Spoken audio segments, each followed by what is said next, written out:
Yeah. Okay. And now you can do us a I duet. just made What's your karaoke like? Christian so happy. So happy. Which is my goal. My goal is to make you happy. Thanks, great. It's great to be able to chat to you this afternoon. Thanks for your time. Thank you. Yeah. The show continues to be an absolutely massive success. So, what do you think it is about The Walking Dead that makes it such a cultural phenomenon? Besides us. Yes. Listen, it's a very captivating, engaging survival story. Yeah. That in and amongst these great relatable characters, you know, it's our sort of Western. It's cowboys and Indians. We just took out the Indians and put the zombies in. So. Yeah, and I think the show is, while not very realistic circumstances, I think what the people are going through is very real to everybody. It's very relatable. Everyone can put themselves in the shoes of somebody making a very difficult decision. These people love their family and they want to do anything to protect their family, and I think that's something that everyone responds to.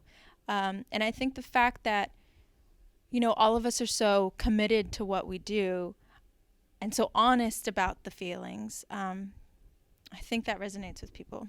You would definitely. I mean, I think one of the interesting things people always say is, well, what would you do? What would you do in zombie apocalypse? What would you do? What would you do to protect your family? These are things that come up every single day. You see something on the news about a good Samaritan that jumped in to help somebody, and whether it ended well or not well. It's human nature to put yourself in other people's shoes in other situations, and The Walking Dead gives a fantastic universe with which to put yourself into someone else's shoes safely on a week-to-week basis with zombies. Mm-hmm.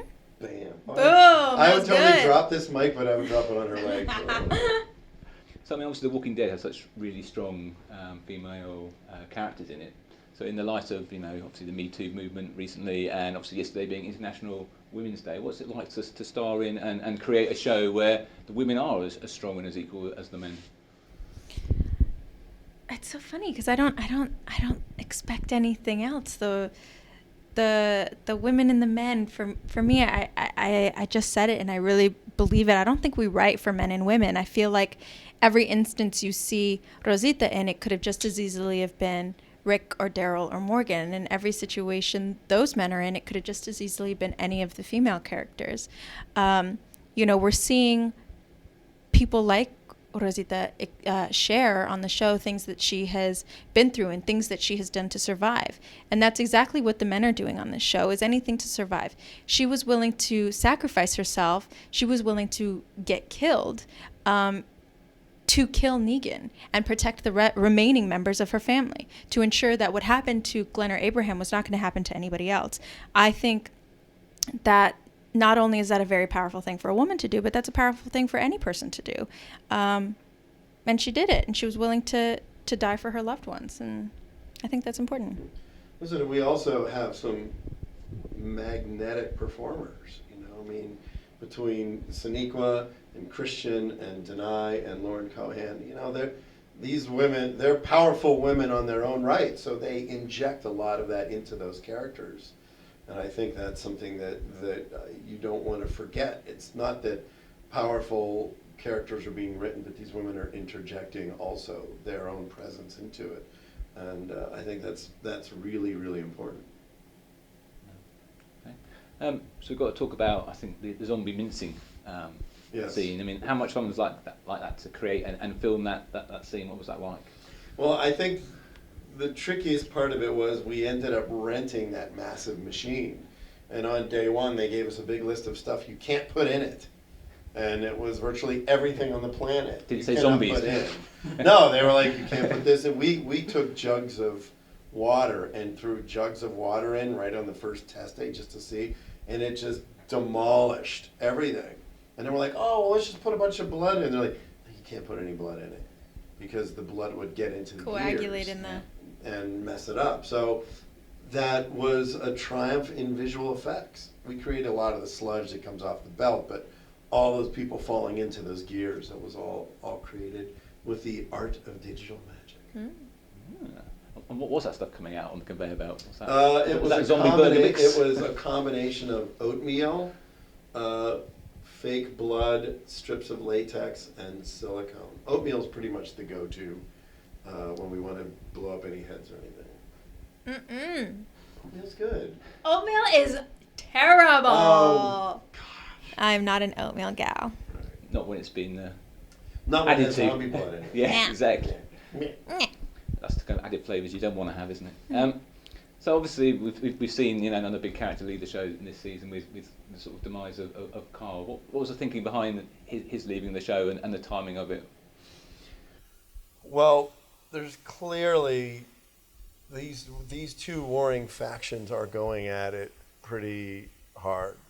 The reality of when Negan escapes the sanctuary, now the war has been, the tides have turned and the war has shifted, and now it's really the first time that war is being put back into Rick's doorstep, as opposed to them having all these characters that they were launching attacks against at all the outposts. So things are changing considerably, and the thing that I find interesting about it is Rick can't get his head around the fact that Carl's death literally has nothing to do with the Saviors at all. Carl was bitten trying to save someone's life, and his dying wishes were, there's got to be a way to end this war so that society can continue. Otherwise, you guys are going to kill each other off, and there's no future. So if you don't stop that, and that's what Carl's saying, and the reality of the fact that Carl wrote these letters, and he wrote one letter to Negan, that there's clearly an intent for him to say, guys, if you don't stop it, there's not going to be anyone left to live in this world. Yeah. Sort of personal, like, was it seeing a character that's been in the show for a long time leaving the show? Did you do anything to mark their departure? Yeah, there's always a way to honor somebody when they leave the show. A lot of these people,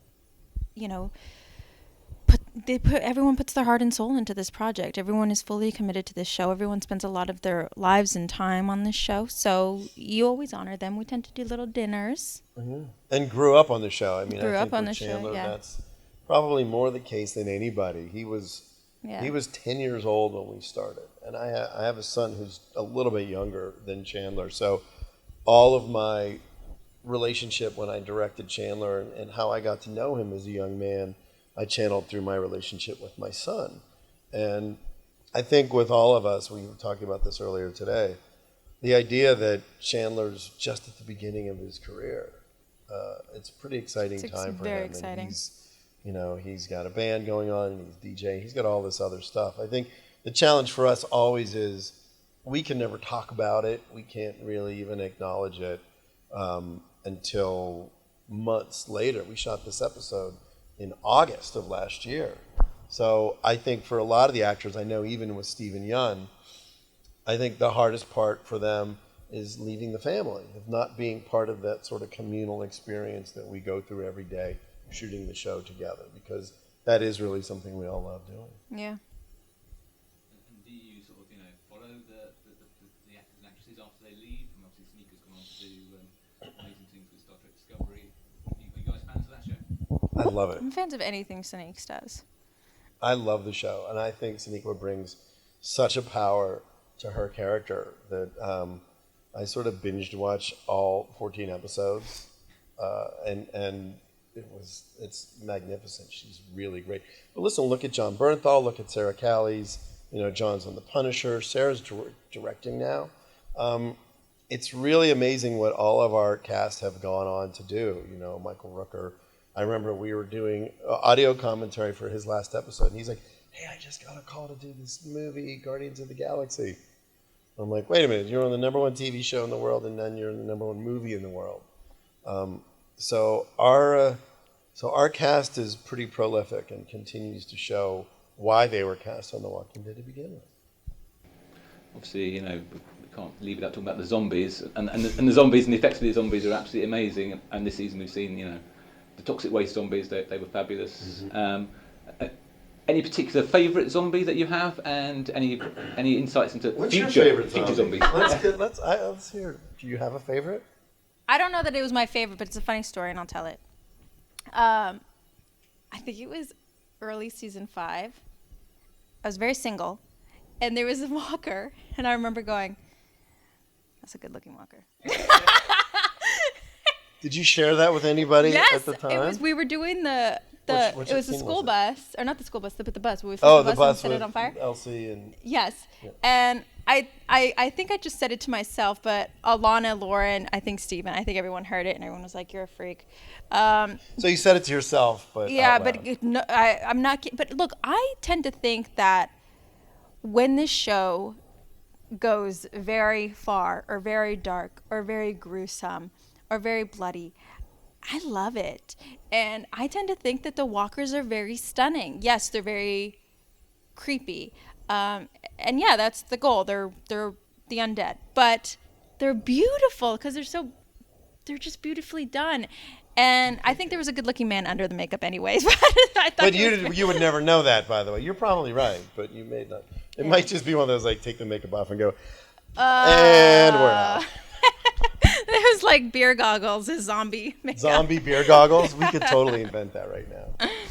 Brilliant. Dating with zombies. Perhaps there's a website opportunity there. So obviously, we're about to see Morgan cross over into Fear the Walking Dead. Can we expect to see any other cast members either from Fear the Walking Dead come across, or members? Yeah, it's not in the current time. I'll tell you that we're right smack dab in the middle of season 4 for Fear the Walking Dead.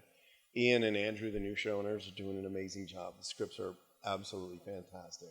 Get to the last page, and not only do you not see it coming, but then you're like, I need to know what's going to happen next. It's really, really well done. The storytelling is beautiful.